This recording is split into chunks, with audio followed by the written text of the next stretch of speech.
ने बेशर्तें रखकर पुतिन को भड़का दिया है। ट्रंप से बातचीत के बाद जेलेंस्की ने अपनी पीस डील बनाई है और इसमें सबसे पहली शर्त है कि यूक्रेन की संप्रभुता कायम की जाएगी। मतलब साफ है कि अगर पुतिन ने इस पर दस्तखत किए तो आज नहीं तो कल उन्हें डॉनबास पर कब्जा छोड़ना होगा। जेलेंस्की की इसी जिद को समझते हुए पुतिन ने यूक्रेन को मृत्यु लोक दिखा दिया है।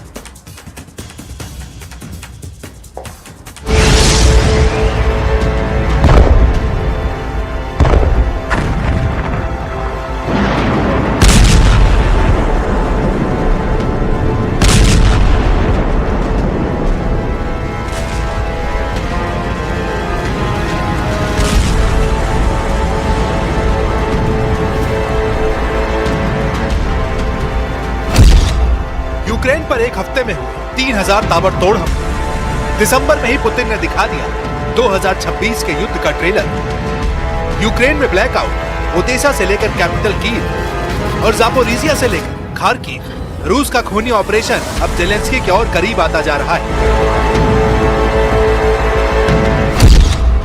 एक हफ्ते के अंदर ही 1700 ड्रोन से धमाके, 1200 गाइडेड बमों से 50 मोर्चों पर हमला और 100 क्रूज और बैलिस्टिक मिसाइलों का कहर।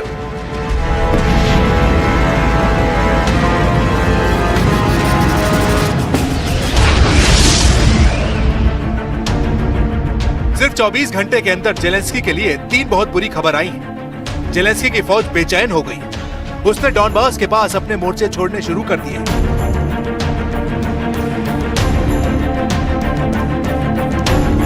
जेलेंस्की जब खार्किव वॉर जोन में कुपियांस्क के पास अपने फौजियों को बहादुरी के तमगे बांट रहे थे, तब वहां से 100 किलोमीटर दूर उनकी एक बटालियन ने भगौड़ा बनना बेहतर समझा, क्योंकि सामने रूस की फौज मौत बनकर खड़ी हो गई। आप ये समझिए कि यूक्रेन में जेलेंस्की की डॉनबास वाली बहुत बड़ी दीवार को पुतिन ने तोड़ डाला है। पुतिन के युद्ध वाले बुलडोजर ने जेलेंस्की के तमाम डिफेंस को चकनाचूर कर दिया।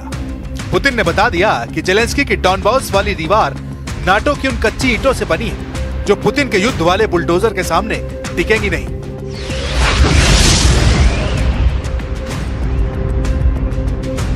कुपियांस्क में मेडल बांटकर जेलेंस्की फौज का सीना चौड़ा करना चाहते हैं, जबकि सच ये है कि पुतिन की बमबारी अब यूक्रेन में हर वर्दीधारी को टारगेट कर रही है। Думаю, що це так важливо, коли русські пишаються якимись вигадками, ми пишаємось реальними нашими воїнами досягненнями. Те, що ви тримаєте Куп'янськ, це велика до вас повага і дає можливість, в принципі, розмовляти всім іншим дипломатам тощо. ये डॉनबास का सीवर्स इलाका है। यूक्रेन की फौज ने मौत के डर से यह शहर खाली कर दिया है। यूक्रेन ने इस मोर्चे को लंबे वक्त तक बचाने की कोशिश की, लेकिन फिर रूस की फौज इतनी हावी हो गई कि लोकल कमांडर ने पोस्ट खाली कराने का ऑर्डर जारी कर दिया। दूसरी तरफ अंद्रीवका का इलाका, ये सिर्वक से सिर्फ 50 किलोमीटर दक्षिण में है और यहाँ पर पुतिन की फौज ने रूस का तिरंगा फहरा दिया। एक तरफ सिवर्क से जेलेंस्की की फौज भाग खड़ी हुई, दूसरी तरफ अंद्रीवका में रूस का कब्जा हो गया। यहाँ की इमारतों, यहाँ के पुलों और बाकी ठिकानों पर अब रूस की फौज मौजूद है। इतने बड़े फ्रंट पर एक रात में कब्जा होना यूक्रेन की बहुत बड़ी हार है। 2026 से पहले जेलेंस्की को यह ऐसा डबल झटका है जिसकी असली अहमियत उनकी फौज जानती है।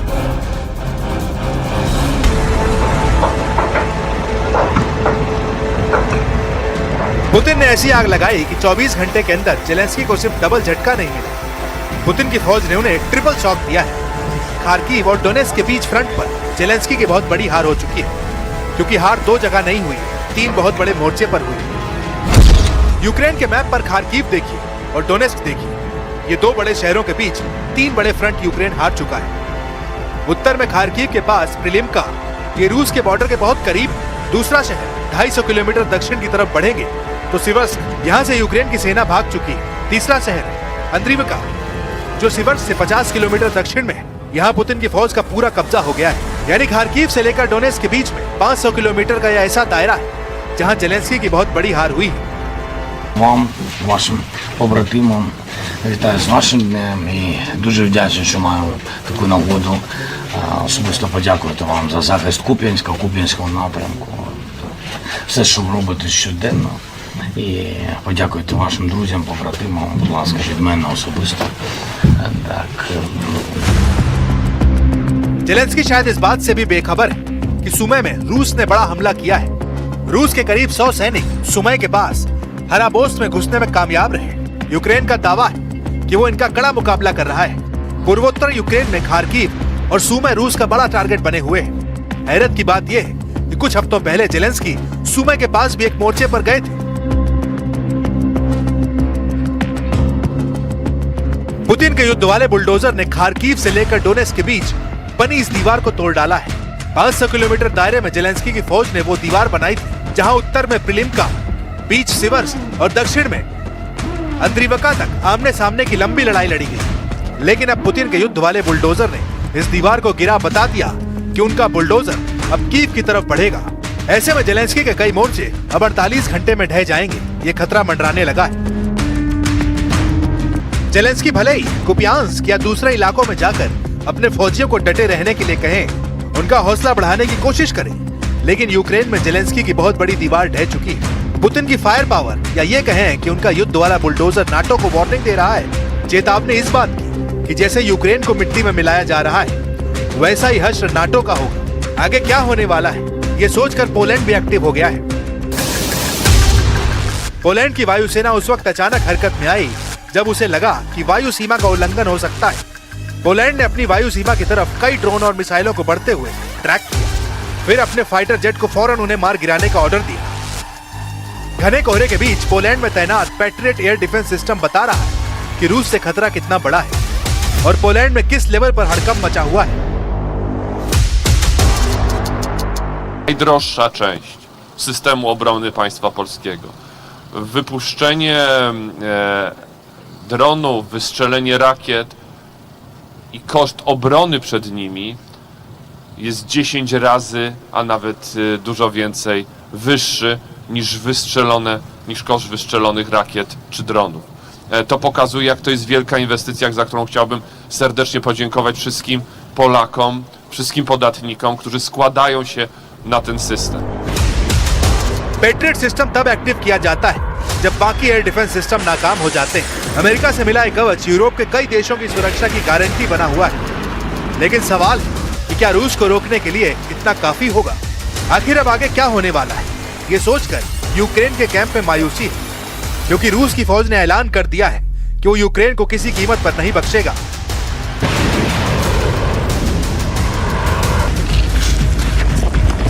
इससे पहले प्रोकोस्क पर पुतिन का कब्जा हो चुका है। प्रोकोस्क के बीचों बीच रूस की फौज ने अपना झंडा फहरा दिया है। कोहरे में ढका यूक्रेन का ये पूर्वी शहर पुतिन का हाल में सबसे बड़ा शिकार बना है। प्रोवोस्क की जीत का ऐलान खुद पुतिन ने किया, और वो भी फौज की वर्दी पहनकर। पुतिन ने अब दुनिया को अपना युद्ध वाला फॉर्मूला बता दिया है।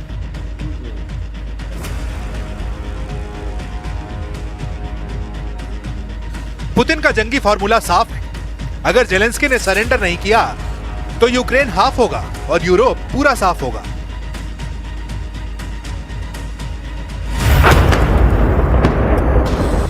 पुतिन ने अपना टारगेट चुन लिया है। यूरोप की 3 बड़ी पावर को पुतिन बख्शेंगे नहीं। इसका सिग्नल पुतिन साफ साफ दे रहे हैं। पुतिन ये भी बता रहे हैं कि उनका निशाना चूकेगा नहीं, चाहे वॉर कैसे भी किया जाए।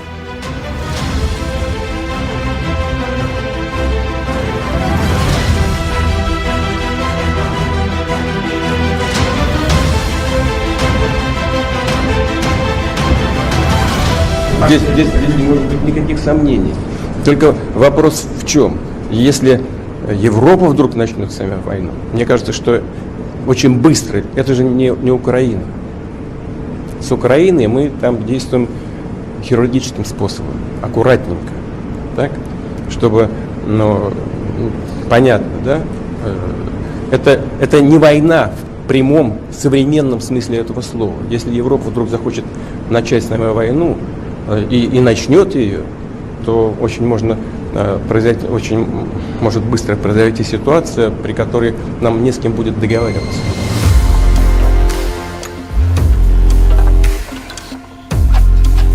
पुतिन की वार्निंग ने पूरे यूरोप में कोहराम मचा दिया है।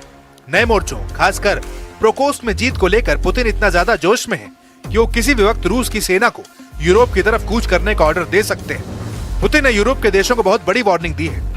पुतिन ने कहा कि अगर यूरोप ने रूस के खिलाफ युद्ध शुरू किया तो जवाब देने के लिए तैयार है।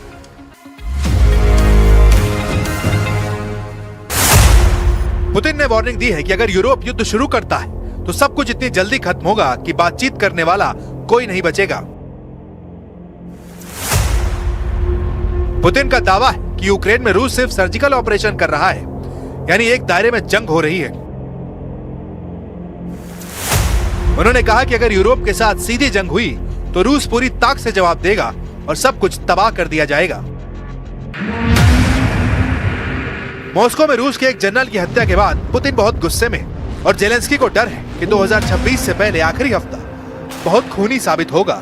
रूस अपने जनरल की हत्या के लिए यूक्रेन को दोषी मानता है और रूस की तरफ से कहा गया है कि इस मर्डर का बदला जरूर लिया जाएगा।